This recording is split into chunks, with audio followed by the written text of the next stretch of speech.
Hello, fellow colleagues. My name's Richard Young, and we will be talking about behavior change and exercise. Although scholars have had their own definitions of exercise for years, it is important for people to maintain their own definition of exercise. The essence of this research centers around each individual's relationship toward exercise as it relates to behavioral change. So let's start. What is exercise? As for Merriam-Webster, with its plethora of definitions of exercise, a few of them are the act of bringing into play or realizing an action, bodily exertion for the sake of developing and maintaining physical fitness, something performed or practiced in order to develop, improve, or display a specific capability or skill, a performance or activity having a strongly marked secondary or ulterior aspect.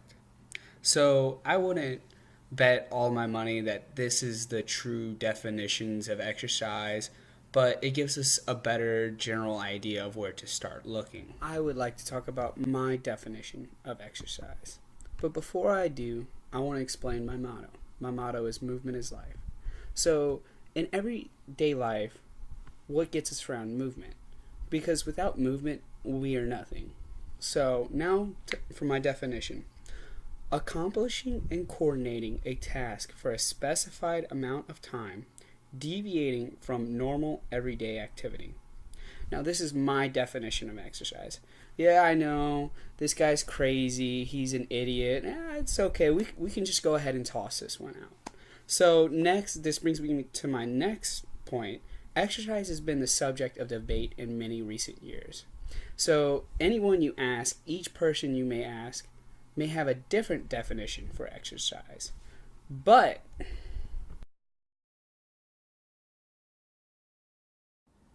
I think the American College of Sports Medicine has the almost perfect definition of exercise, which is any sport or activity that works large group of muscles is continually maintained and performed rhythmically. Now, you could say that's a generic type, but they also go into more detail about this by giving you recommendations for how much you should do each day. So, cardiorespiratory exercise per the ACSM recommends each week people should exercise moderately for about 2.5 hours. These suggestions can be met through 30 to 60 minutes of moderate exercise 5 days per week or 20 to 60 minutes of vigorous exercise 3 days per week. Workouts can be broken down into multiple parts throughout the day or done all at once. So, if you wake up early in the morning, you can work out for 15 minutes. On your lunch break, go do a 20-minute workout. And then whenever you get home at night, do a 15-minute workout. And that's 50 minutes for the day. And last, start off slow and at a low intensity to avoid injury. Resistance exercise per the ACSM, it is recommended to work out all muscle groups throughout the week 2 to 3 times. Individuals that are elderly or just beginning to exercise should do so at a lower intensity. Strength and power is achieved by performing 2 to 4 sets of a particular workout. For each exercise, 8 to 12 repetitions improve strength and power, while 15 to 20 repetitions improve muscular endurance. There should be at least 2 days of recovery between each resistance training workout. Flexibility exercise by the ACSM suggests increased range of motion is gained by doing flexibility exercise multiple times a week. Each stretch should be held for 10 to 30 seconds to the point of tightness or slight discomfort. Repeat each stretch 2 to 4 times, accumulating 60 seconds or more. Static, dynamic, ballistic, and proprioceptive neuromuscular facilitation stretches are all effective. Flexibility exercises is most effective when the muscle is warm. Try light aerobic activity or a hot bath to warm the muscles before stretching. Neuromotor exercise is essentially training for your body to know where it is in space. Neuromotor exercise, sometimes called functional fitness training, is recommended for 2 to 3 days per week. Exercises should involve motor skills, balance, agility, coordination, and gait. Proprioceptive exercise training, multifaceted activities such as Tai Chi and yoga to improve physical function. 20 to 30 minutes per day is recommended for neuromotor exercise. Now on to behavior change. The definition as from UNICEF is it is a research-based consultative process for addressing knowledge, attitudes, and practices. It provides relevant information and motivation through well-defined strategies, using a mix of media channels and participatory methods. Behavior change strategies focus on the individual as a locus of change. Which brings us to a great question. Is change hard? Yes, it is, because first of all, life sucks. And second, we are creatures of habit. Often we are motivated by negatives such as guilt, fear, or regret. Now, these have a huge effect on our lives because if something affects us negatively, we do not want to change that. So if this change is going to bring back hardships and whatnot, we are going to stay the course and stay on our regular path. Now, as for Harvard Health publication stated, successful change comes only in stages. How long it takes is an individual matter. How to overcome hard change. Per the Harvard Health publication, a study was conducted with 129 studies of behavior change strategies. The British research group found that the least effective approaches were those that encourage a sense of fear or regret. So that's saying, if I feel uncomfortable with something or I just don't feel right, I'm going to stay on the path that I know I feel more comfortable with. Next, they also said, set easier goals to reach in a shorter amount of time. So they're saying is like, take a guy who can deadlift 200 pounds. He says his goal is 500 pounds. Well, that's all fine and dandy, but maybe we should start off a little lower, maybe at 250 pounds to get some joy so he doesn't lose fate. Theories and models. There are several different models that help define how behavior change comes about. We've learned about most of these in class, so I'm just going to go over them. Trans-theoretical model, social cognitive theory, theory of planned behavior, healthy behavior model, and social ecological model.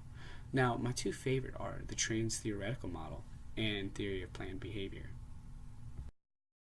By far, the trans-theoretical model is my favorite model because you can see how the behavior is progressing step by step.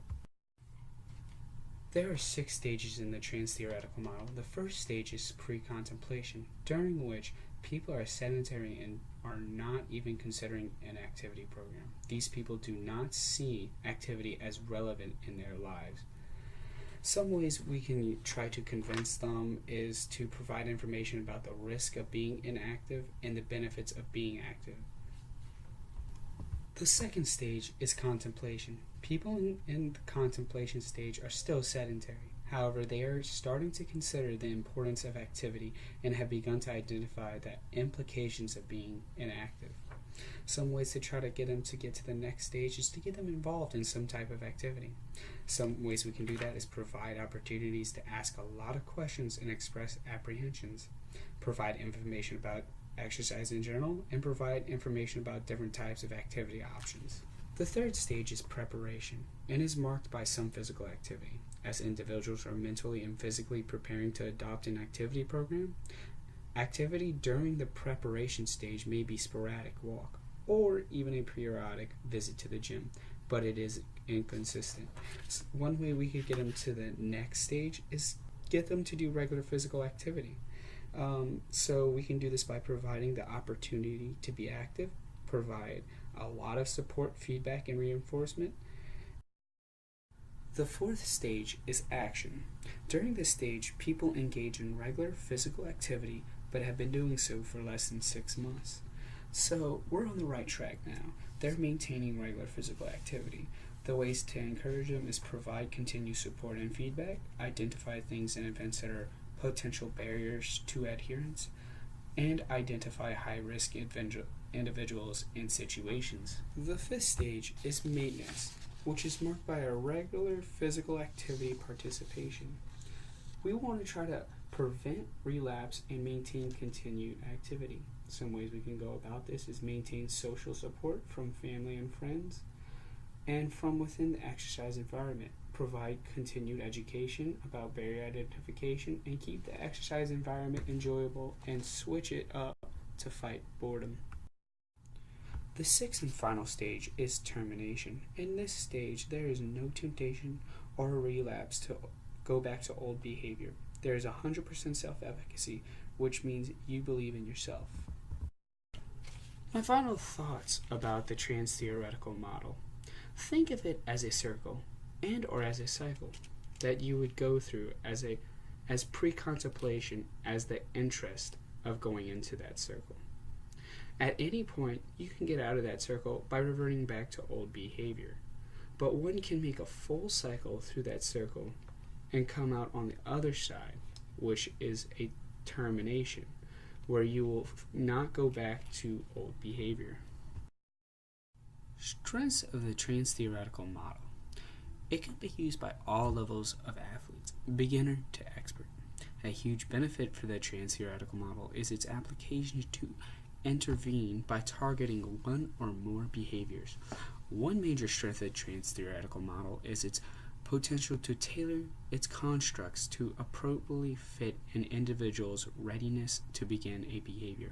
Trans-theoretical model has a capability to combine clinical and public health interventions, thus maximizing success in health behavior change.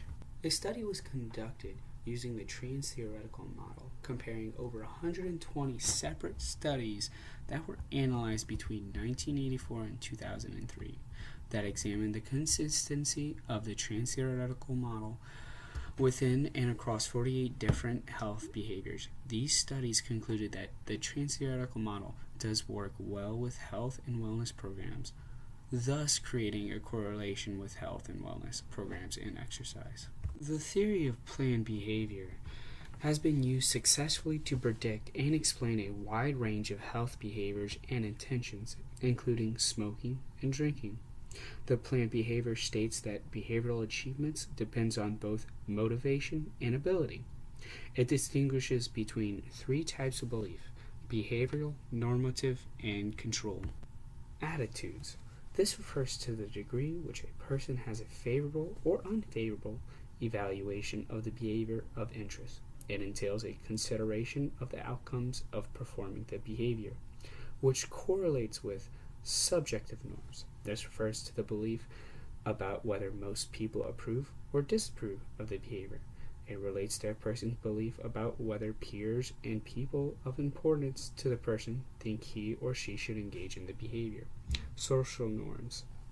This refers to the customary codes of behavior in a group or people, which correlates with perceived behavioral control. This refers to a person's perception of the ease or difficulty of performing the behavior of interest.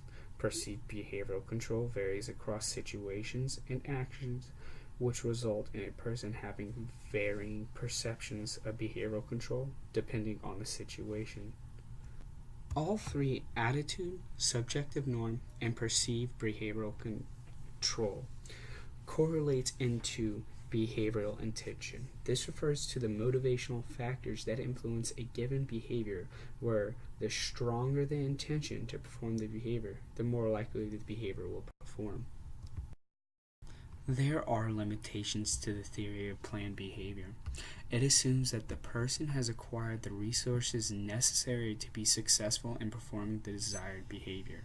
It does not account for other variables that factor into behavioral intention and motivation, such as fear, threat, mood, or past experiences. While it does consider normative influences, it still does not take into account environmental or economic factors that may influence a person's intention to perform a behavior. It assumes that behavior is the result of a linear decision-making process and does not consider that it can change over time.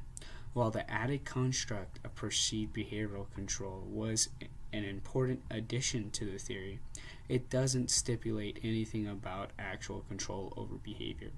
The time frame between intent and behavioral action is not addressed by this theory. A study used the theory of planned behavior on pregnant women to determine their intention for exercising. They used a cross-sectional survey and self-administered tools, which was developed specifically for this study. 621 women were a part of this study and had to be in at least the 12th week of gestation. Findings say that 59% of women were found to be likely to exercise regularly up to labor. The most influential factor in determining intention to exercise was perceived behavioral control, followed by the subjective norm. Attitude did not significantly influence their intentions. I conclude that the individual's intention to exercise is directly tailored to behavioral changes. Exercise is subjective, and each person's definition of exercise depends on each person's behavior.